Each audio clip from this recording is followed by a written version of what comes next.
हुई है। अब सलाम राथर की आवासीय संपत्ति जब्त की गई है।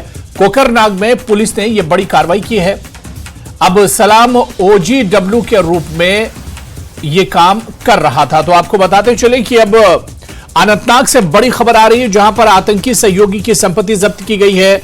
सलाम राथर की आवासीय संपत्ति जब्त की गई है। कोकरनाग में पुलिस ने यह बड़ी कार्रवाई की है।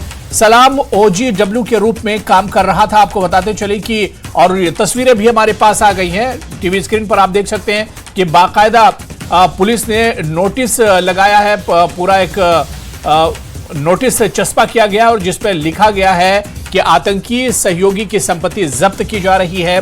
सलाम राथर की आवासीय संपत्ति को जब्त किया गया। उसका जो घर है वो एक तरह से जब्त कर लिया गया है, क्योंकि सलाम ओजीडब्ल्यू के रूप में काम कर रहा था। आतंकवादियों को सहयोग करता था, आतंकवादियों का सहयोगी था। जो लोकल रिपोर्ट्स होती थी वो आतंकियों तक पहुंचाने का काम करता था, जिसके चलते कोकरनाग में पुलिस ने यह बड़ी कार्रवाई अंजाम दी है।